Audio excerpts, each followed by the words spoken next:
Welcome to Walking the Room. I am the great and powerful Grufus, Griffonoface, Griffonpand, Grufus. If you hate that, yeah. What? Put the fucking mic down. Why is it in your goddamn face? I don't wonder. First off, let me stop you right there. I don't wonder shit. Do you understand that? I don't wonder shit. I don't. You do, though. As second as stuff comes out of my mouth, I don't think about the next moment. I'm not curious about what you're going to say. No, but you do wonder shit all the time. Like stupid shit. Oh, I do wonder shit. Like wonderful shit. No, you do wonder. Wonder shit! Oh, what's going on with that sweater? Like, that's right, I do love that. Shit. Yeah. So you wonder, you're a wonder. But I'm not a worrier like you. I'm not a worrier. You were about to say, I wonder, like you're going to do something, like, and you wonder why people don't like you or something like that, which just isn't the truth. Cute, and it is stand-up comedy. I wasn't.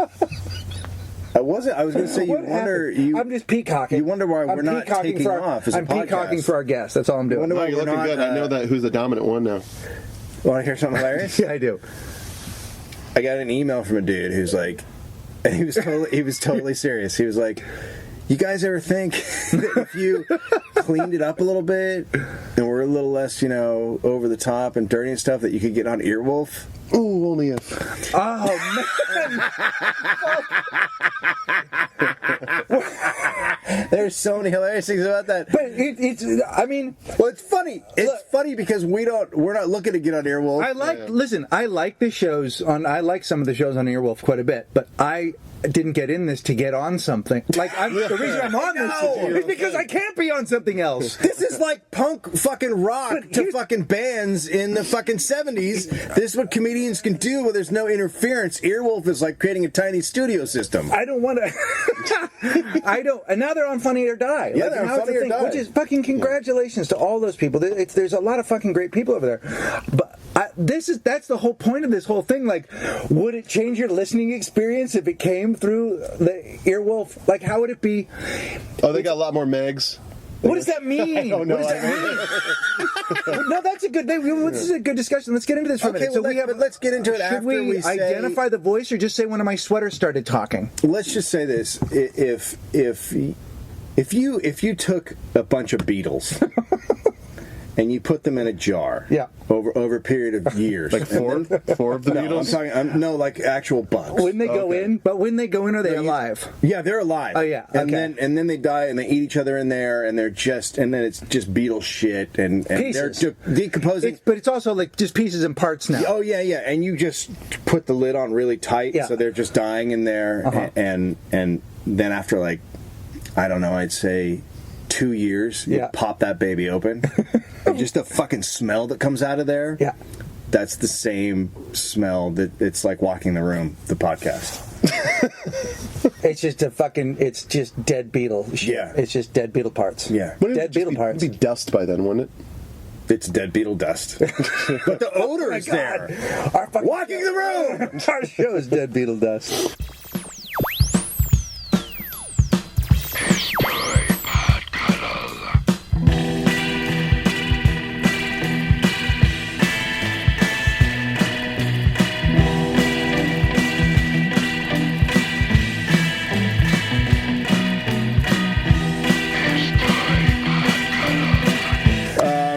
So we are joined by my name's Jonah. That was awesome. You invited him here. And this is a weird thing because Let me just say this. We don't like him. He's like a half-ass sidekick, right? Yeah, I guess so. Because I'm half of a sidekick duo. I don't know. In his world, actually, Dave, he's all Jonah. Yeah, like he doesn't come into it. It's like what are you saying? When he's out in the world, in James Bond, when you go to the villain's lair, and all those dudes run out at you with guns, right? Because they've got a bunch of henchmen. Yeah. Well, each one of those guys has his own story. Like,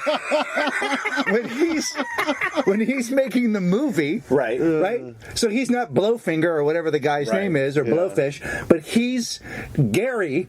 number 7, but it's his fucking story. Even though he gets shot and killed immediately, he has. So that's Jonah. Jonah's story is very real to him. Yeah, forgettable for everyone else, but the guy playing it. Right, but the guy playing it, who for him, the movie's about him. Mom cares. Nerdist is about a guy who doesn't get to talk as much as the other guys. That's what this podcast is about.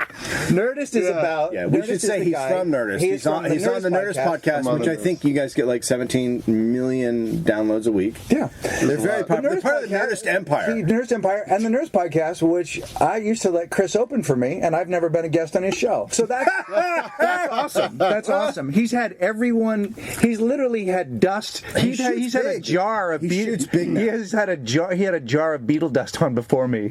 He had an empty jar full of beetle dust before they thought, hey, we should ask Greg Barron on the show. It was one of the better interviews we've had. Yeah, just describing the smell took up the entire hour. Yeah, see, that's fucking awesome. And you're right. Walking the room was an analogy that we cropped up a bunch too. See, I love it. Yeah. So you are. I assume. Oh, fuck. Your name is Jonah, right? Yes. I always forget who you are. Jonah has the distinction. Jonah's been around this Los Angeles comedy scene for a little while, but Jonah has the distinction of, and I got it wrong this morning, but I'm going to say it right. Jonah, I believe, might be the first person, if not one of the very first people, to release So vinyl is hot right now. Yeah. But it was hot at one point in time in history. But there was a period where it wasn't hot, where everyone was just thick into CD. Yeah. Done with cassette. That's when Jonah decides to release a 7-inch of his comedy. No, it's 1993, and he puts out a fucking 7-inch. He puts. I'm not kidding you. He released an EP on 7-inch vinyl, 33 RPM. That's fucking balls, man. When you actually say, but he's before. Now it's hip. Now fucking everybody. He's a fucking hipster. But that's what I'm saying, dude. No, but I mean, he was almost pre-hip. He almost did it when it was. Well, that's what a real Can I say this about it? He did it when it was stupid. It was dumb. There was nobody. It was very dumb. There was nobody. Lost a lot of money. There was nobody. Is that true? There was nobody who was going to purchase it. Nobody was going to purchase it because nobody had the device. Like he said to people, "Hey, you don't know me. I'm new at this. If you really like me, you'll buy a new sound system or find your old one to listen to my comedy on." Don't you just need something that spins and you put a bird's beak on it? Yes, exactly. Yes, you do. It plays out the bird's asshole, but it makes everything sound like shit. Which isn't too far off from what would come out anyway. Yeah. So, is it still available? Yeah, there's still I am sure quite a few available. I didn't do it like I did it because it was like the culmination of wanting to like being in bands all my life growing up, and we never had our shit together enough to release a 7-inch when that's what punk bands were doing. You know, throughout the 90s, like it's like punk bands could you gather up about $1,000, and then you put out a 7-inch. That's right. You send it to Maximum Rock and Roll and Flipside magazine, right? And you send it to all the labels, but you just have it so you can sell it at your shows because like a lot of punk kids. The vinyl revolution was never really a revolution. It just was always there. You just put out vinyl. But then I wanted to do that because like I just never got my band shit together. And then I was able, well, fuck, these guys at AST are nice enough and dumb enough to put out. No, I mean, I love the guys and they know it, but like everyone knew it was a losing venture. Especially at the time where like even it's like walking the room. Even less people knew me at the time. Yeah, and it was less. and it was also there was no like less people knew you. The internet had not blown up in the way that it has. No, obviously, but iTunes was there, and it was also available on iTunes.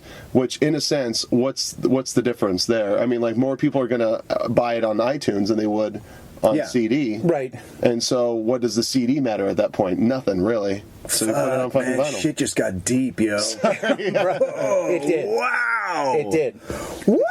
It just did just get deep. But I just put my record on. I put out a CD a couple years ago. I made 2,000 copies of my very first record that I made accidentally at the Laugh Stop in Houston, and then I re-released it now digitally. And then somebody actually said, "How about a hard copy?" I was like, "Really? Are you really having a hard copy now? Like, can't you just go ahead and go digital?" Yeah. Because next summer you'll be done with CD. Like the CD is done. But I am offering them now. I'm like, okay, I'll sell it to you, but I'll sign it and I'll give it to you for $10. Make it a thing for them to have. Yeah, for them to have. Yeah, the artwork is awesome, but and that's why people liked. I mean, that's why I like having singles too. Is the artwork, or you have a flip 7, so you get 2 bands on there, or whatever. Yeah, split 7 inches are a great idea. Yeah, man. Actually, here's something. When I was like getting ready to put out my 7-inch, Patton and I on the same show at Death Ray at the time, and he's like, oh, you're put out a record vinyl? And I was like, yeah. He's yeah, I did that. That doesn't sound good. Yeah, and I was like, oh yeah, I don't know. I just thought it'd be fun. It's kind of a, and then I just did a real rambly culmination punk band growing up, Dream, and then Dream. It was like Dream Squash. Yeah. Thank you. Spit. But then he had put out I think there was a split or something like that Stop Smiling or Sub Pop or something like that put out. But do you still put out vinyl, or was that the only one you did? Are you going to? No, we're gearing up to do another one with AST Records as well. Because I thought you said that the other day. Yeah. The plan is to do a trilogy of 7-inch records. And now it's an even smarter idea, because now, like me and Greg were talking about earlier, is that now there's actual just vinyl-only stores popping up all over the country in the bigger cities, because it's just the vinyl revolution. Yeah, there were a couple of people that asked me the other day, are you going to put this out on vinyl? Really? What, do you want to print it for me on vinyl? Because I'm doing it all my, you know what I mean? I'm doing it all on my own. But yeah, I mean, we've sold 500 copies of the Reigning Monarchs thing on vinyl? Yeah, but what in the clubs. fuck is happening? In clubs. The kids are going and buying it. Because they scratch it? Well, you know what they want to do? Here's the interesting thing that these kids want to do. They actually want to listen to it. They don't want to put it on and do 4 other things. They actually have to make the effort of putting the record on, which is an event, unlike just snapping it on your iPod. So, I mean, I think they're actually trying to take time to, on some way, sort of honoring it by just fucking making it an event, something that you actually have to do, as opposed to something you can just flip on. And that's why it's a good idea to really work on the packaging and have a good insert, so they have something to hold and look at as they're sitting down and listening to the record. Right. So it's a whole experience, visually and like you can put in like you can take someone's face off and just. You know what I do is on every one of our albums I inserted my cock. I just stuck my, so they know that my cock's been. That just was out loud. I just said that out loud. We could have been on Earwolf. You're blowing, we fucking could have been on Earwolf. But you dumb son of a bitches can't stop talking about grabbing shit with your assholes and coming on things and fucking candy and bunny fucking your face. You fucking twat. What are you doing? You're yelling at me. You shit cunt. If you fucking were a decent human being and didn't talk about fucking, if you guys weren't yourselves, you could be on Earwolf. The poor guy was being so sincere. I know he was. I know. He just wanted. All that person wants for us is to be successful, because they know that Earwolf's successful, and we are not walking the room. I don't know. I like it's more of a back of the room conversation. That's why I like this podcast. This is a back of the room conversation. Yeah. Well, back of the closet. Hey, I was being literal. You're the new Scott Aukerman. You're the new comedy Boom Boom. You run Meltdown with. Well, I run it now with Kumail Nanjiani and Emily Gordon, his wife. Yeah. That's a good crew of people. And that's the fucking best room in town. If you guys are ever in LA, Wednesday nights. Last time I saw him, haven't never really heard back from you. What's that? You haven't done the show. Yeah, no, you asked me to. I did do it. Yeah, you should. I did do it. When? Oh my God, I was there. Wow, the weekly show. Have you done the weekly yet, or was it still monthly? Right? I was just monthly. I didn't know. Yeah. I just did. Weekly. Oh, you have to contact me through my email or Twitter account. Oh, really? Yeah. This guy tweeted at me last night, hey, you want to do the thing? Like, I'm not addicted to Twitter. Yeah. I'm not looking at it. No, I sent you. Is that how Chris is asking me to do the show, by just thinking I might be a good guest, and then I have to know when he wants me there? No, Chris doesn't want you there. I know. He's got like Zoe Deschanel and other. It's kind of true. I missed my fucking window. I missed my window. My window closed. Yeah. No, he went straight. Let's try some funny people, and then he went, oh fuck, big stars want to do it, and then we were all fucked off. I was never in the equation. I can't even get on Jimmy Dore's thing. I mean, he's had like 197 comics on, and he won't even give me a sniff. I've never been. I'm on a lower rung. Right, we're on the same rung. He had Tompkins on. You compare. He had Tompkins on 3 weeks in a row. No, he didn't. Yeah. Well, that's just lazy. I mean, get out and get a fucking. That's lazy. Him wanting numbers. That's just him really not wanting you. Mm-hmm. Like, you were the only other comic available. Tompkins said, I'll do it again. Yeah. You were on a whiteboard, he kept on moving you down, and then finally your name fell off, and then it got swept up. I can only assume he hates me. Now, are you starting to do a lot more stand-up? Because the reason I wanted you on the podcast was I saw him at the Improv. was it like a month ago? Yeah, I said a month ago. And you did a bit that I almost shit my fucking pants. And he can't do it here because you have to see it on stage.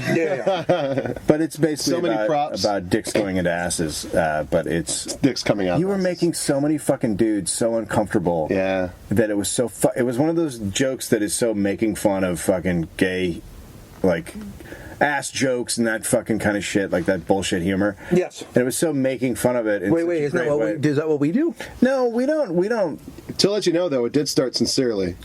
The idea started sincerely. I'm sure, but it's morphed into something insane. Yeah. But fucking bits where and then he fucks him in the ass, like those kind of. Oh, like improv.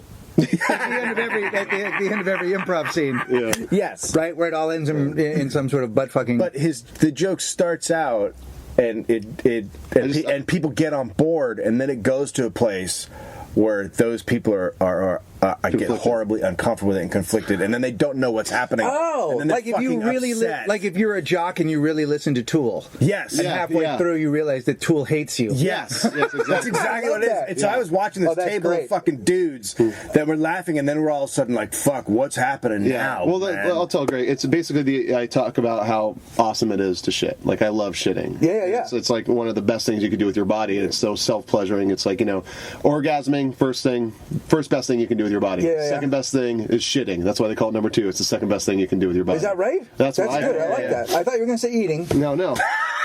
Well, that begets the better thing, but yeah. So you see it all as one big event. Yeah, exactly. Yeah, like I love it. Every time I'm eating, I'm like, I cannot wait for the repercussions of this burrito. I'm not kidding you. I've taken shits where when I'm done, I know I'm a better person. Yeah. You know what I mean? Like I feel like I go, I'm a better. Yeah. I'm actually a better. I'm actually. There was some bad mojo in that shit. I'm as good as I think I am. Like today, I shit and I felt like, oh my god, I am as good as I think I am. And the cherry on the cherry on the top, you wipe, nothing there. Right. Clean. Because the colon, it got rid of all of it. Yeah. Everything. Because basically, there's just this. Every Clean, time there's just sweet shit. there's just one big gift in there, and sometimes it comes out in parts. But when it comes out as a whole, as a snake, do you ever take one where you're just like, fuck, I gotta lay down after that? Like that was so great that I call it wrapping the bowl. I have too. Have you ever had to double flush where you're like, they won't take the whole thing? Plus, the beauty of it is, as people are turning off their iPods and everything at this point, sometimes I do it and my eyes water because I'm like, oh my god, I'm clean again. You're emotionally. I'm emotionally clean again. I feel like such a good person. I got rid of like I want to go. How do I stay in this? Whatever this is, I want to stay here emotionally all the time because I'm not angry with anybody. Yeah, I feel like I'm as good as the next guy. And I also feel like, what can I do for you? I consider it to be a toxic cleanse. It is kind of like it is like that physical buzz you get after like coming or like doing some drugs. It is that kind of like it's that weird moment that you just letting a bunch of dudes bang you in a bathhouse. Yeah, exactly. Yeah, I got you. I got you. But the bit, that's where it goes. The bit then like I talk about like how like I love like shitting. It just feels so good. And if I would be really down for gay anal sex to be done to me if it were just only for the second part. If a dick could just slide out of my ass, if I could just shit out a dick, coming in would hurt. Just coming out of my ass would be awesome. Right. If I could just shit out dicks over and over again. And he just keeps saying it. And then you watch dudes like fucking, like they're on board with the shit part. And they love the shit part. And then they turn. And then they just get so fucking upset. But he's not saying he's going not in a gay way, just coming out. It's not like just dicks coming out. They cannot. Their brains don't know what to fucking do with it. And I wish I could figure. And the thing is, it is like I've been actually worried in some crowds that it might come off as homophobic. The amount I'm adamant about dicks not going in my ass. Yeah, but that's the funny part is that you're. I mean, it's funny that you. want I just want dicks out of my ass, especially because of the texture of a dick with the head at the end. Pop off. I don't think. God, I'm fucking up your earwolf chances. I don't think it. I also don't think it's. We're so politically correct these days. It is okay to not want a dick in your ass if that's not what you enjoy. Just like a guy with a dick that he wants to put in a butt does not want to put it in a vagina. Yeah. It's not. If he's like, I don't want to put. I mean, I can because I got some one. Some guys like to put them in both holes. Sure, some guys like to do both holes, but I don't think I don't think we're saying there's anything wrong with it. You just go, well, that's probably not. That probably will be something that because you know what the problem with it is? It's attached to a dude. Yeah, right? Yeah. That's it. Yeah. So we're all in agreement that trannies are awesome. I think we could all say at the base of that dick there were the tits. tranny is like a unicorn, right? Yeah. Tranny is a modern day unicorn. Modern day unicorn. And you can ride the fucking horn, bro. Yeah. That's gonna be that's the name of my all tranny band. Ride the horn. If you don't stop saying bro, I don't know when this happened, but the last podcast, you said I'm just looking at the pink bro. Looking at the pink bro. Can I tell you something? Neither Jonah and I are your bro when you're saying that. Come on, brocious. I'm not with you at Cabo. I'm not with you on your spring break wherever you are, Lake Havasu, or I'm not in Florida. We don't ride the horn. Let's go look at the pink, brocious. Bro, dude. You know, I don't live in Brolicious. Come on. I don't live in Tempe. Right. I don't have a truck, and I don't have an Affliction T-shirt. Oh, bro. Okay, bro. Brohim. Brohim. Right. We're gonna. Bro Jackson. That's a segment. When we come back, I should tell the Jim Hanks story, right? Yeah, fuck. That's gonna knock him dead. Jesus Christ. You might as well call it the Tom Hanks' brother story. That's really what it is. That'll probably get a little bit more people interested. When we come back, we're not talking about Colin Hanks.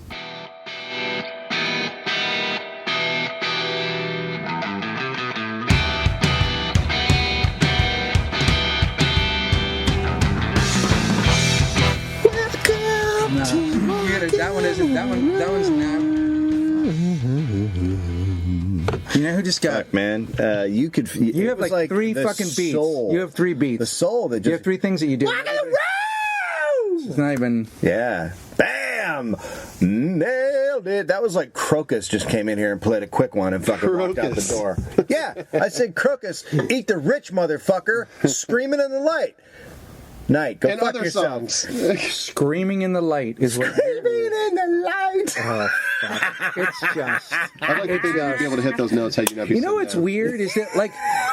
Can you know it must be interesting for the listener. Yeah. Over customers. The customer. Yeah. The for the customer is that over the 60 some odd episodes we've done, I never get old. You've not grown an inch. No, and I have. Like they've seen total growth. Yeah, no one wants growth. No, they love it. They love it. What they see is growth, and they know I'm on my. They know that it could end well for me. But you are like you're like the who moved my cheese. You're the rat that keeps going back to the same place for the cheese, and it's not there, dude.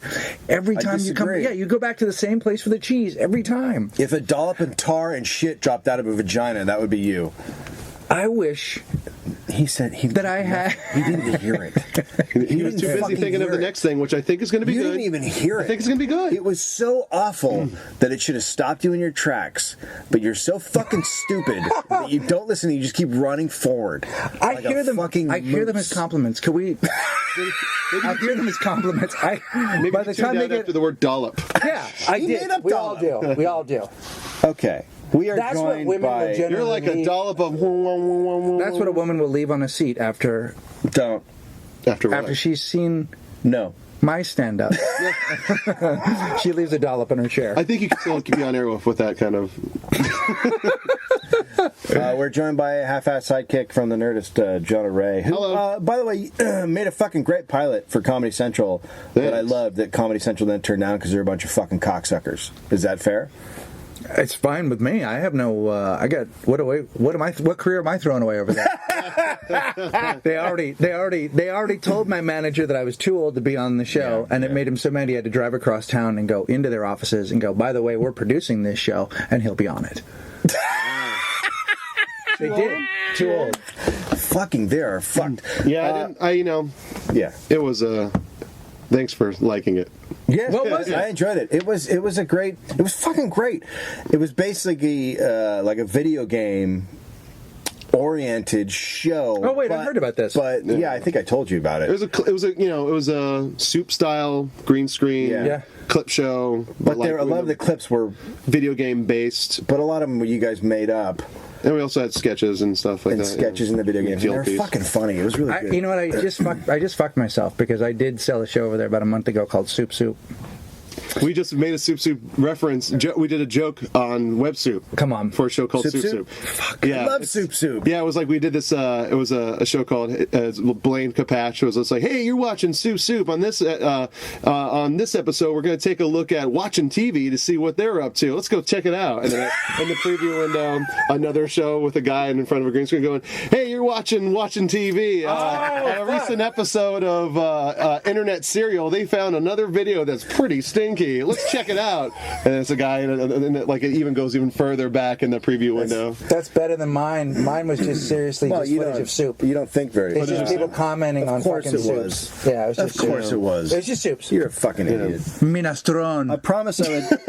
Minestrone. I promise I would tell my Tom Hanks. my Jim Hanks Minestrone. story. Your Tom Hanks' brother story? Tom Hanks' brother story. A lot of people don't know. What that. is I'm happening? surprised we didn't, after the shit and dicks, we didn't go straight into a Barry Sobel rant. I'm not the Beastie Boys. I'm not on DMC. That's how this came up, because we were talking about Barry Sobel earlier. Who was a and then it led comedian centuries ago. wore a tiny Look at him. backpack, enjoys to buy young men beers and young comics beers. Wrote the comedy for Tom Hanks in the movie Punchline. Then that led to a Tom Hanks conversation, which led to a Jim Hanks conversation. Which is Also, also he's in- why all of the jokes in that movie have no punchline, because they were written by Barry Sobel, who was famous for doing a rap where he looked a little bit like Ad Rock. Yeah, he was like a Jewish Brooklyn kid. Where he would come out with his baseball cap on backwards and go, I'm not the Beastie Boys, I'm not Run DMC. And then I would leave. So I don't know how that There's did that also end? Revenge of the Nerds Part 2, Nerds in Paradise. He does that rap in it because he plays the bellboy in there. He's also has a small part in That Thing You Do, Tom Hanks' movie. That's I was right. watching. It was at the Punchline in San Francisco. I would say 8 years ago or something, and he stopped by and they're like, hey, you want to go up? And he's like, sure. And he goes up, and now it's like a 40-year-old dude at this point, and he's got the vest on, and he's got he wore like the puffy vest. Yeah, and puffer then he's got vest. the little Mm-hmm. he wore Tiny a backpack. little backpack, Right, and because he's from Harajuku. She's a young, beautiful Japanese girl with striped socks. Yeah. Affected by... When he ends it now, he goes, hello, kitty. Hero. Hello. So he goes up on stage and he starts doing the fucking rap. Oh, and does he end it with It's- Barry Sobel Classics? Yes, Yeah. but now it's like nobody even knows who he is at this point. Right. And then he's doing something that he thinks people will know, but They don't know it. they don't know it. So Right. he's doing a fucking bit that is now That's kind just of like old. That's sort of like both of our careers. Yes. No, but you guys don't have that's essentially going on stage, and in this guy's head, his catchphrase is the one that fucking destroys the room. And he goes on stage and goes, "I don't know what you're talking about." And then silence. Right. Right. That's right. And almost like he's like trying to wait for people to join in. I Right. don't know. It was super fucking awkward. Yeah, it's like when a new band says sing along. Sing along! I don't fucking care. I'm just waiting for the other band that I came to see. All right, that sounds good from the Crickets. Now about the ladies. Yeah, so it was super awkward. Crickets! So anyway. You like a minestrone? Yeah. You like a meatball? You like a meatball? You want a spicy meatball? Here's what you're gonna do. You're gonna get on a train. You're gonna get on a train. Yeah. And you're gonna get off in murder. Huh? Yeah. So this is early on in my career. So it was like I was doing open mics and starting to work at clubs. Is this in New as York? An opener. No, this is in San Francisco. Oh, okay. 8 years ago? No. This is a long time ago. That's 28 years ago, Jim right? Hanks. Yeah, it was probably 35 years ago. Right? It was back in the late 40s. Yeah, it was when I was like 28, 30. The original comedy boom. Yes. Yeah. Original comedy boom in the 50s. Right. Henny Youngman. You were the second guy to use a microphone. Yes. Yes. Awesome. They didn't want me to use it. They wanted to use the megaphone. And he's like, no, I got a bit with the how electricity is. I got a megaphone. I'd like to go do megaphone comedy, but I'm pretty sure Todd Glass already does it. Holy fuck! I watched the opening of the ESPY Awards last night. Yeah. And Seth Meyers was hosting it. Now, I'm not a big fan on Saturday Night Live. I don't I don't think he's. I don't like how he delivers his jokes. But he was on the ESPY Awards hosting it, and he just fucking yelled everything. Like there was no It drove me insane. Well, he's playing to the crowd. How about you play to the crowd, acting like you have a fucking microphone? But you know what it is, though. I think that all of those events always take place in a large room, and I just think that's what people do, right? I mean, he generally sits behind a desk and talks, and he's in the Palladium. I think it's hard to You're on a fucking TV and you have a fucking mic. Show. Everyone can hear you. Room's mic'd. No, but Room's mic'd. Dude, you might be mic'd, but you're physically in this cavernous space, and I think you're hearing the sound. Right. I'm sorry. You're looking at a sea of fucking meatballs who are waiting to get an award. A meatball! These guys don't get jokes. Who's the spiciest? Hey! Look, everybody's there looking at the beard, wondering how long he can sit in a catsuit. Right? Mm-hmm. So they're not fucking paying attention to Seth. He's got to yell. Well, they did pay attention to him. Was he funny? Like, there were some funny jokes. I find him funny. I like him. So, I like him. Seth Meyers 2-1. That's fine. You guys can like him. His correspondence dinner set was really good. That was good. Yeah. I didn't see that because I don't watch him. So anyway, it's early. I think it's probably early '90s, and Tom Hanks. A lot of people don't know this, but Jim Hanks. Jim Hanks is Tom Hanks' brother. Right. Looks a little bit like him. Looks a little bit like him. Also wanted to be an actor, and he had to watch his brother shoot to stardom. And Jim Hanks became possibly the most bitter, angriest dude I've ever fucking encountered in my life. Mm-hmm. Older or younger brother? I think a couple years younger, or maybe older. Maybe that's older why he was seems mad. Like the way it goes. Might have been why he was so mad. But the dude was just full of rage, and then he decided to start doing stand-up comedy, which he had, a step up in because they'd be like, oh, well, fucking Tom Hanks' brother. So he would get gigs and stuff, but he wasn't very. good. He was around for a while. Yeah, doing stand-up for a while. There was an era where he, Mark Skippy Price. Yes. There were dudes from TV. Well, there was like dudes from other things. Like, it's not fair to say that he's from other things. Maybe he wanted to be a comedian his whole life, but when you are Tom Hanks' brother, you're from another thing. Yeah. You're from Tom Hanks' brother. Yeah. That's where the story goes. So I get come on down and do a showcase in Sacramento. Showcase nights is when they just put out a bunch of comics, and the feature from that week would be hosting the show. Mm-hmm. It's Jim Hanks. So it's a bunch of comics, and Jim Hanks is doing his thing, and part of his bit's about how he doesn't want to be known as Tom Hanks' brother, but every comic that would go up would make a comment about how he was Tom Hanks' brother. Yeah. So he comes in back, and Chet Hayes' uncle. He's fucking livid, and he's right. He's like, no more comments about no one says Tom Hanks anymore. No one fucking says it. Like, he's all pissed off in the green room, and I'm like, and I was on next, and I was like, what the fuck? I wasn't even watching the show. Like, I don't even know, why are you yelling at me? So I go on stage, and I go, ladies and gentlemen, keep it going for Tom Hanks' brother. And dude, fucking Dave. I mean, that is you. How could I not? That is you on Twitter. That is fucking. That is you in a goddamn nutshell. Yeah. I knew where this story was going, and I kept thinking, am I going to be able to root for Dave in this scenario, or am I going to actually take Jim Hanks' side? And what is it? Right? What are you doing? I have to hear the rest of the story. I mean, at this point, I'm rooting for Dave because I love a train wreck. I love a train wreck too. I love a train wreck too. I also think when you're a comic, like, you just got to take it. Yeah. You know what I mean? Like, we've talked about this, but doing, like, have you done Pardo's show? Have you done the Writers' Room? No. Where they make fun of you? Like, that's what our thing is. Like, our whole this business is, you get up and you make fun of shit, and then you are fair fucking game. Period. It doesn't feel good. Maybe you don't like it. Maybe you can ignore it, but you're fair game.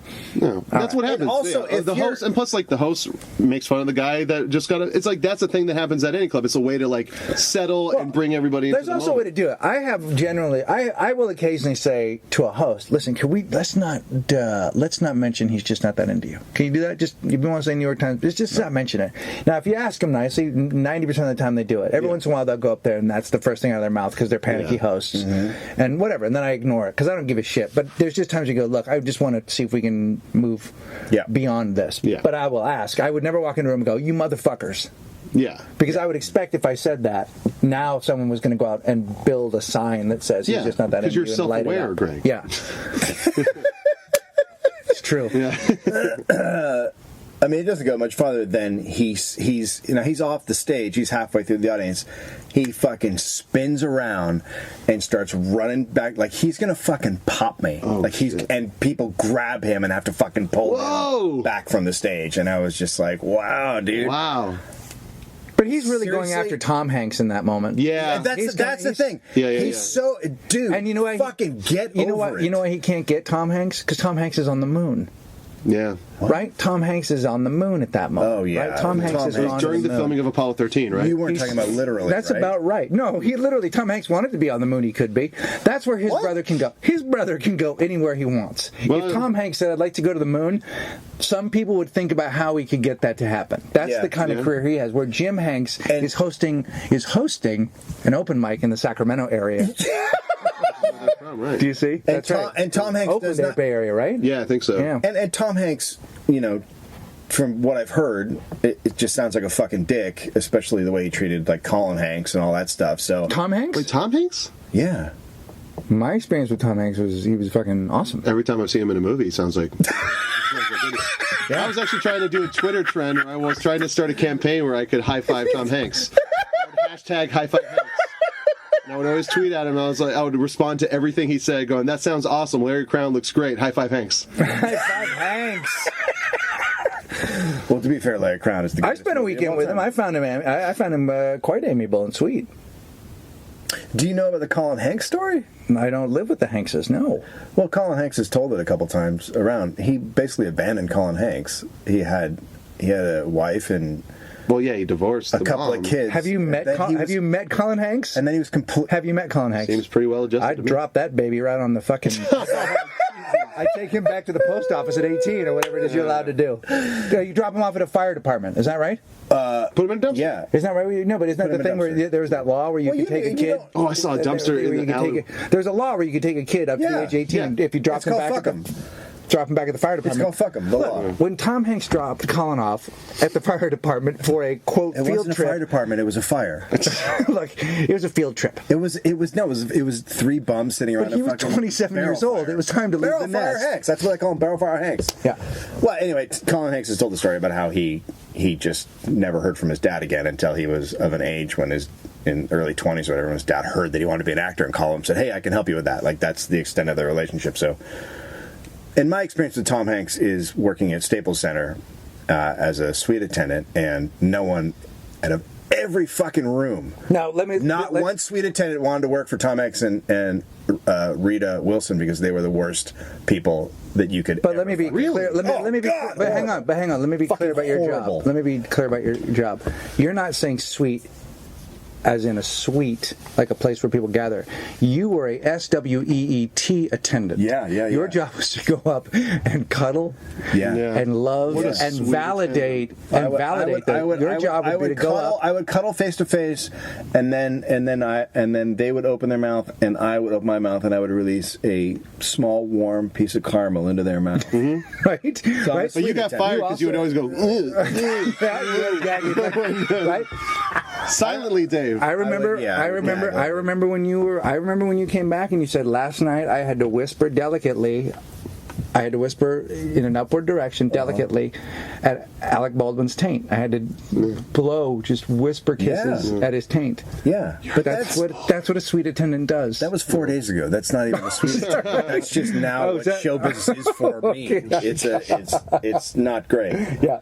Well, that's my Jim Hanks story. It really, really, really weird because you guys all want to fucking just run down the beach holding hands with Tom Hanks. So it got weird at the end because I have a different impression of Tom Hanks. I've heard a few different stories about Tom Hanks over the years, and I've seen a few different stories involving Tom Hanks. One being The Burbs, great movie.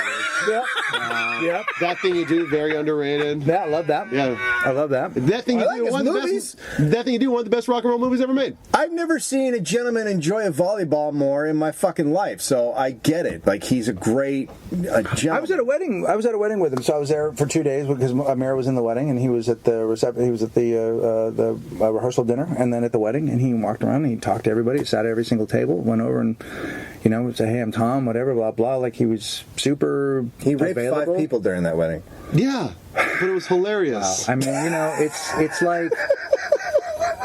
What? Can it just be good? Yeah, Can it it just be... Sure. Can it just be good? I mean, these people they're not all fucking awesome. They all have fucking shitty pasts, and they're good and bad. And Yeah. wait till Bill Cosby dies. When that shit comes out, people are gonna lose their fucking mind. Oh, there's already I don't a bunch think of so. shit. I feel like the Cosby. I think everyone's politely waiting for him to leave the room, but I don't think anyone doesn't know. I think you look at the cause and you say, I bet 98% of people have no idea.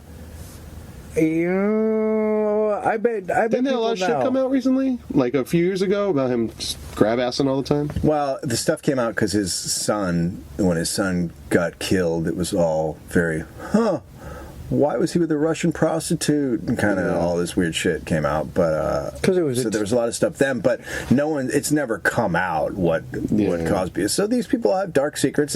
shit comes out. If I died right now, shit would come out. Literally shit would come out. Shit because would come out, your muscles loosen, and shit comes out. I bet that's a good shit, though. Yeah, I bet that is a good shit. Oh, only if you could enjoy the last one? Well, maybe that's the last thing you feel like. Maybe you go, oh, sweet relief, and it all kind of comes out. It's like the greatest shit of your life, because like there's nothing left inside you at that point, right? I mean, when you have your final shit. Did your soul go out that My way? soul just went out when I was talking about it. I bet we all feel like our souls leave our head, like we would exit upwards. But what if you come out of your buttle? Yeah, I'm pretty sure that's What if your soul exits through your buttle? The death rattle is just a really... I mean, it does make sense. Yeah. It does. That's right. It does make sense that is the only fucking exit of your buttle. Maybe you come out your mouth. But my guess is you come out your buttle, like sweet relief. So, and then you get like a pre-heaven shower. So you exit your bottle, and then you do there's some sort of a hose down, that's purgatory. Yeah. And then you get up there. Right? You listen to the Jim Hanks Comedy Hour. I've been coming to heaven covered in corn.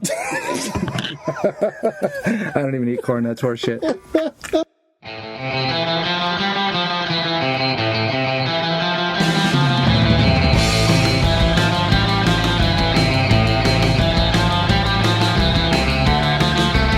Welcome back to Walking the Room. You're listening With Dave Anthony and Greg Barrett. Walking the Room. Oh man, get down with some Greg, eh? That's when it goes shitty, right? Yeah, it really does. You like Greg, though, right? I don't know. Let's bring it up, beat, man. How horrible is that? What, everything or just that? My buddy does an imitation, and he does it really well, of a Jamaican who is being made love to in the bottom. A Jamaican man, and it's too big. Does and he go a little something it's like too this? big. He goes, take it out, man. It's more than I can take. So mellow. So mellow. Take it out. Take it out. And he does it so good. I can't do it. Take it out. It's more than I can take. No, it's more meat than does that? He says it's more meat than I can take. Which friend does this? My buddy Greg. You know Greg. Oh, yeah. Big Greg that I grew up with. Yeah, big Greg that I grew up with. He does it fucking amazing. It's great. This show so far is offensive, offensive, stupid. on the edge of just being on. We're probably going to get calls from. We're not going to get calls because nobody fucking listens. Jonah's like, well, there goes my Tom. Look, that's a joke. But look, nobody cares. That's the fucking thing. Nobody cares. Dude, we might get. We care a lot about the. Remember them? Fucking, I love that band. Yeah, they Faith No fucking More. Played recently at the Palladium. Yeah, they did play recently. I'd love to see them. Seeing Mike Patton live is first off. You and Mike Patton, while not, you don't physically resemble each other. But your spiritual soulmate. Do some chirps. Do some weird chirps, some noises. You guys, there's footage of him they could just superimpose your head, but he's backstage at a festival. Have you seen this footage? I don't think so. He's backstage in Australia at a festival, and they're interviewing him about Tomahawk or Phantom Moss or one of his fucking other bands. Yeah. And Wolf Mother starts playing, Woman! They start playing their hit, and he's talking, and he goes, what the fuck? Jesus Jesus Christ, are you listening to this shit? What the fuck is it? Are you fucking kidding me? This is, am I wrong? And you can tell that the guy with the camera's like, I kind of like it. I know. Like, this is fucking terrible. This is the worst music ever. And you can clearly hear that it's Wolfmother, and he's just like fucking over it. Yeah. And I was like, you just put Dave's face right on there, and put Tom Hanks on, and you put Tom Hanks on stage doing. Hanks. Look, I'm sorry. I'm sorry, Flabby Hanks. So I am in. Flabby Hanks. I was telling you the story in the break. So I'm newly sober. This is almost 15 years ago, and my buddy goes, "Oh, good. Well, then you'll be up during the day. Let's play some tennis." My friend Paul. So he says, "Meet me up at the courts in Griffith Park." And I said, "I don't have a racket or anything. I barely have anything." I don't even know where the courts are. There's a couple. There's the north side and the south side court. It's it's over by where Cross and I used to live over on Franklin. So it's on that side. So that is the south side, right? Yeah. So. Anyway, so I drive up there, and I don't even have tennis clothes. I've got, some gym shorts and a T-shirt. Mm-hmm. So I have this little red Honda, you remember I had that little red Honda Civic? Anyway, it's got no air conditioning, so I can't sit in the car while I wait. So I get out, and I stand at the back of the car. Now, are you right next to the courts? Yeah. Like, is it a big open area? It's a big parking lot right in front of the courts. It's a big parking lot right in front of the courts. And I stand and lean against my car, and I fold my arms. That's the way I do it. I'm just standing there waiting. I look like a guy that's waiting. How small are the shorts? They're mid-thigh. Okay. Right? And I'm just getting sober, so I'm coming off a little chunkiness. So they might be a little tight, right? Because I was at 227 then. Yeah, probably. Okay. I had something happening. So you're sexy. Well, I'm not gonna. Yeah, I'm gonna go ahead and own that. Did you have one leg kind of up? I'm gonna go ahead and own that. Did you have one foot kind of up? It's conceivable that I have my foot up on the bump. Here we go. On the bumper. It's conceivable. Here we go. And for those of you that don't understand that, I can tell my very first joke. I know this joke. I like this joke a lot. If you come down the seat and you see a guy standing up against the wall and he has one leg up against the wall, he's a male prostitute and he's soliciting prostitution. And if the guy has both legs up, it's Spider-Man. That's my most quoted Greg Barron joke when I tell people about Greg Barron joke. I'm standing in the parking lot, and I'm by myself, and I'm waiting for my friend, and a dude walks by, and smiles at me, just cruises by on foot, doesn't seem to have a car or a racket either, and he walks by and smiles at me, and I smile back at him, and then he turns around and walks by again. How far does he go before he turns around? He goes to the end of the parking lot, and then he brings it back again. And it's just you two there. It's just the two of us at this point, and then he brings it back again. Yeah, and and he looks at me like, "Are we doing this or not?" And I was, oh my god! Because he got to the parking lot and he was like, and you were fucking still leaning at your car. This is how I like to. What the fuck is it? Yeah, Jesus Christ! I didn't realize this is Pony Fuck Park. Then I literally, it's almost as though then the picture becomes clear. Like I look up and there's a car parked across the street with an old man by himself, and I see two dudes walk down the road past me, and off into the trees, and I was like, oh fuck! Yeah. And my friend did it on purpose. He left me there on purpose. Oh, seriously? Yeah, he did. He goes, I came 15 minutes late on purpose. That's awesome. So he's also the one that made it so your air condition didn't work, so you'd have to. Yeah, he did a lot of jerry rigging. And then he shows up and you're just blowing a dude crying in the bushes. My friend is Ashton Kutcher. And he loves a prank. You got something. Good times. What about the big prank they're playing on him called 3.5 Men? What? So whatever it's called. So anyway. So now we're going to go play tennis. So what did the dude... Hang on. So then that dude's gone. He's just gone. So what did you say to him when he said, what the fuck? I just shook him off. I was like, oh, no, I'm not here for that. I knew what he wanted. I grew up in San Francisco. I'm like, oh, I'm not here for that. And then he was fucking like, oh, I got shit to do. I'm like, dude, first off, he wanted a quick if you're soliciting for a blowjob, make it seem fun or whatever we're going to do, but don't be fucking mad at me. He was like a shitty salesman. There's different types of blowjobs. It's not a New York fucking deli, asshole. Show some fucking courtesy. Be like the Gap greeter. Can I help you? Yeah. Can I show you something in a cocksucker? Would you like to suck mine? So but you were being a douchebag. He gave you the fucking eye. You gave him the eye back. You gave him the yes, I'll suck it. I gave him the I'm another person traveling this planet. wait. How are you, friend? Your fucking sweet ass is just sitting there. Like, you're just like, it's like putting a really nice pie out and then going, that shit's not for sale. Let me tag the story. It's just on a windowsill. It's cooling. Yeah. We're heading over to play tennis. I have a tennis racket in hand. I'm with my buddy. And he explains to me, yeah, this is where dudes come to fuck. A lot of guys come up and fuck in this park. This is sort of the thing they do.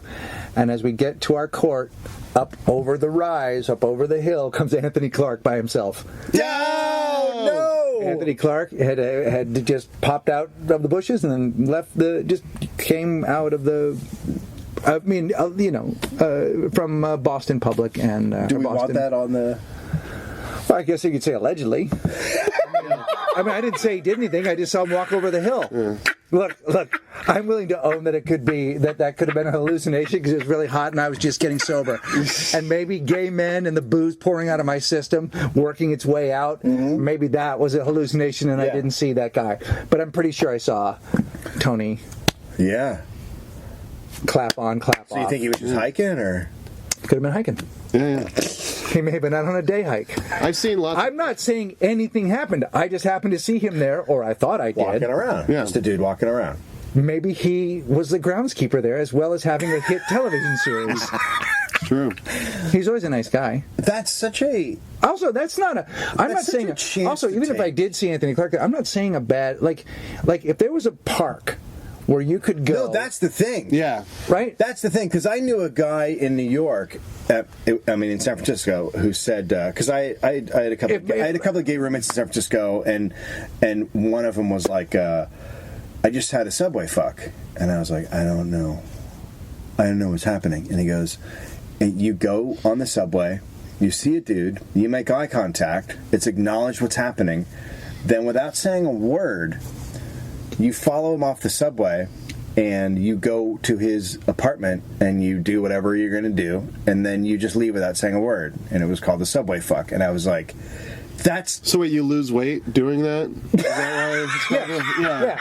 You have to call the guy. You say, "Are you Jared?" That's the code. Jared. Are you Jared? Yeah. And then you go and you have a turkey club with the. Never say a word. Never say a word. You never say a word. But I was like, holy fuck. How come we can't do that? Right. If they had that, right. So what I'm saying is, I'm not saying anything bad about the act of gay, any kind of gay sex. What I'm saying is, if our brand was available to us as single men, we'd have been in those fucking trees every day. Like that's good on him. Well, that's the thing. Congratulations. It's like, if a guy wants to fuck a girl, there's got to be an exchange of money. If a guy wants to fuck another guy, fucking just look around. You can't just go to a park. If I go to a park to fuck a woman, and there are women there who are there to get fucked, I do have to give them something. Yeah. It is definitely not. Yeah. It's definitely not a thing where you walk up and you go, what the fuck? What are we doing? Because they don't need it as bad as we do.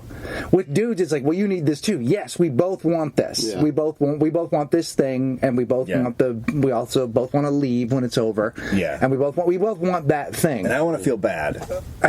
Look, I want to feel terrible. I'm here because I want to feel terrible. Look, there are also guys working there. Like that old man in the town car is not getting that shit for free. Oh no. So there's working gentlemen. Yeah, there was some work up there, right? Yeah. I've seen that. I used to ride my bike around like all over Griffith Park a while back, and I would see hand jobs happening in cars all the time. Really? Yeah. Does this still go on? Because I still see cars parked. The hand job is never going away. Timeless. It's timeless, man. It's not a fad. Timeless. It's not a fad. It's not a fad, dude. Exactly. Look, every time I'm giving a dude a hand job, I'm like, what is this, the fucking 90s? Sure, when more people were in wars and working on farms, the hand job is like the blues. It's like reggae. It's always going to be around. It's not always going to be popular. Not always going to be great.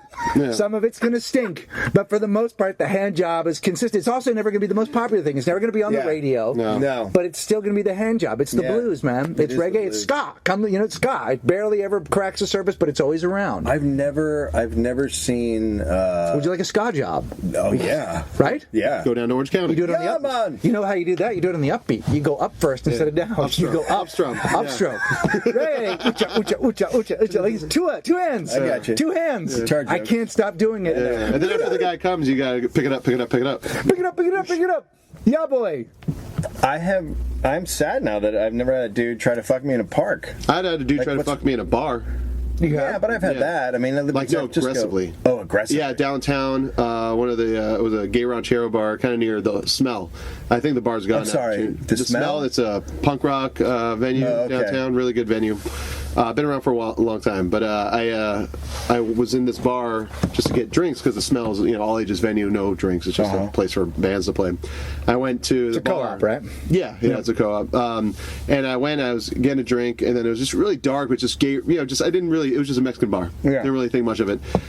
Drinking a beer, and then a guy comes up to me, kind of stands close, and it's weird because it's not a very crowded bar, a lot of space to just hang out by yourself. And then I'm drinking my beer, just kind of trying to get it down so I can go back in and watch another band. And the guy comes up to me, steps on my foot, like right where the foot meets the heel, like that tender part, steps into it and leans into me, and I'm just not sure what's going on. And then he leans back. This guy's denim shirt, same as the pants, belt buckled, big hat. And then leans back and then just kind of gestures towards the back and walks to the back, which is really dark. You're getting fucked. And then I was wondering, was he a big dude? He was a bigger dude, but shorter than me. Because you're a pretty big dude yourself. Yeah, I'm real large. But this guy was burly, right? Not tall like me, but burly and could fuck me up. And so then kind of gestures towards the back. He walks towards the back, and I'm like, what happened? I thought it was like a weird you want to fight thing. I really didn't want to fight because I'd imagine gay Mexican ranchero guys fight the same as they fuck aggressively. Yeah. And then I look in the back, and there's just dudes getting blowjobs, and they all still have the cowboy hats on. It's like a room when they're all doing it. They were just all in the back where it was really dark, just fucking and sucking. And, and then I just squeezed the Tecate can into my mouth and ran out. Out I go. Yeah. Yeah. That's how much I was into the drinking at the time, though, that I had to still finish my beer. But that is so dudes. Dudes. Dudes fuck on a floor. That's the thing. There's your next shirt. Right? Dudes fuck on a floor.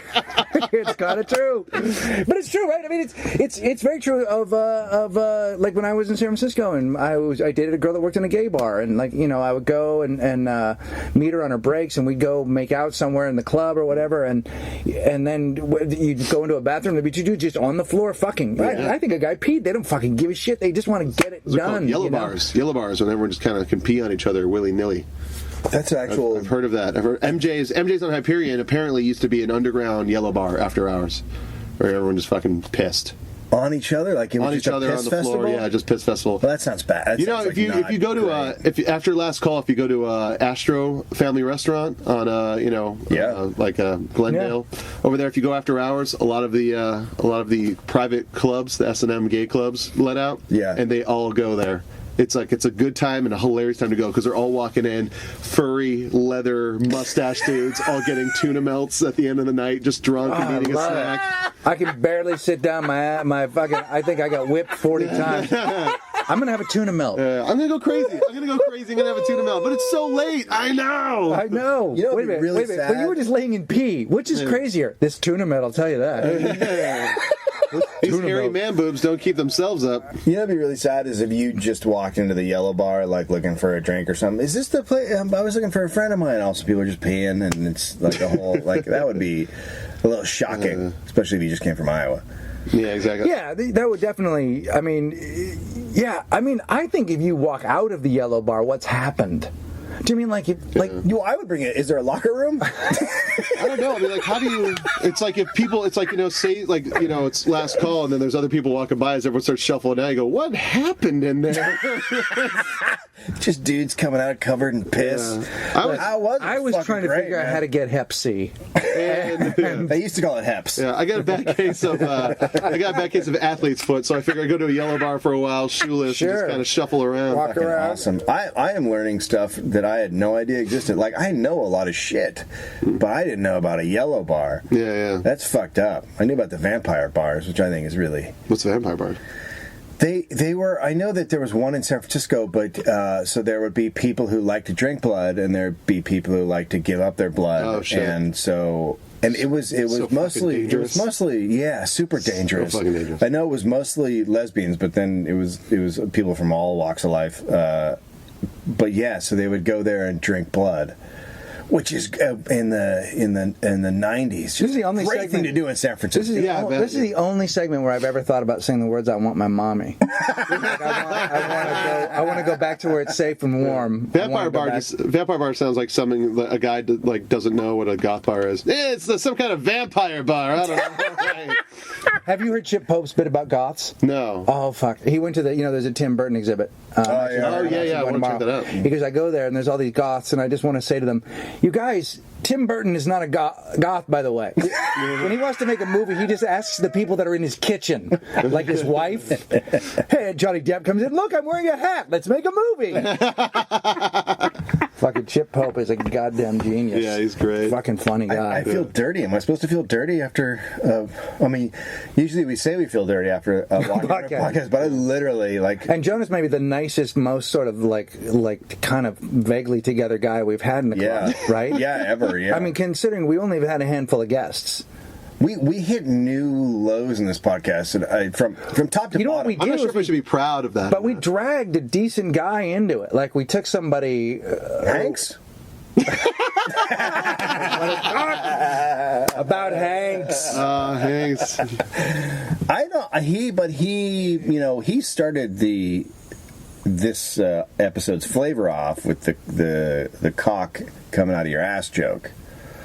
That really set me up for that. Yeah, I set you up for it. I would bring up bits. It's my understanding. I was thinking about traffic. It's my understanding that when you go home for Thanksgiving, your parents will be like, "Well, tell us your latest bit," and you'll do the cock out of the ass bit or whatever. Like you're not a good person to bring into places like this. No, you know what's funny? That bit too came about when I was really trying to make a TV set.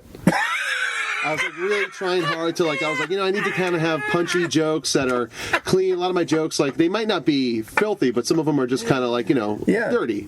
And it's not like something I try, it's just something that comes out. And then in my quest to try and figure out a TV set, I came up with that bit, and I had so much fun doing it that I was just like, fuck it. That's how my whole act happens. I try and write a TV bit, and then I'll call my manager and go, I got it. I'm going to do the thing where I put my dick in the Cadbury eggs. And then there's just silence on the other end of the line. He's like, well, how are you going to get around dick in the Cadbury eggs? I go, well, the rest of it's really, fuck, you're right. Or I'll do a bit that's clean all the way until the punchline, and then he'll go, well, you can't do the punchline for that. And I'm like, well, I guess I'll just put that in the act. Like, I can't. Yeah, my manager was like, what are you going to say? Pooping out penises? And I was like, can I? No, you can't. No, you can't. It's all the same. Oh, fuck. Now it's sad again. It's weird when your manager goes, I think we can talk about coming, but we can't. And you think, God, why can't I just write a joke? Well, people don't understand that when you go to do a set and you'll have a word in your set that they disagree with, they then give you these arbitrary and random words that you can use as a substitute. And it's always just like, what's the difference? I can't say pussy, but I can say cooch? Yeah. That's literally what it is, and you're like, I don't know what the fuck is happening. There's a lot of weird rules. There's a great version of that in the not particularly good Doors movie where they're telling Jim Morrison, it's a girl we couldn't get much higher, and the guy goes, what if we said girl we couldn't get much better? Huh? That's good, right? Girl we couldn't get much better. And then of course you see Morrison, and he did do this, lean into the camera and go, girl we couldn't get much higher. You just fucking fuck you. But there's a great reference to that in The Simpsons where Moe's Tavern becomes a hit because of Flaming Moe's, and then Red Hot Chili Peppers are going to play, and then Moe's like, hey, I was looking at your lyrics here, and when you say, what I got, I want to get it, put it in you, could you change that to what I want is I want to hug and kiss you? And then Anthony Kiedis goes, oh, wow, that's perfect. I can't believe we didn't think of that before. That's what I was trying to say the whole time. I think, are we done? WalkingTheRoom.com. Yeah. Tumblr, Walking the Room. Email us at Gmail. Walking the Room. Keep those fucking iTunes. Those iTunes reviews are countless good reviews. You guys have one of the best review things I've ever seen. Thank you. If you don't like the podcast, just go read the reviews. The reviews are better than the whole fucking show. There are some reviews that are better than most things on iTunes. Yeah. Right? Yeah, most things on iTunes. Yeah, and I'm not talking about that they say nice things about this. It's the way it's written. It's not that we're being complimented, because usually we're not. They somehow managed to make us seem like a couple of turds. And we'll let you know when Jonah's new 7-inch is out. All right.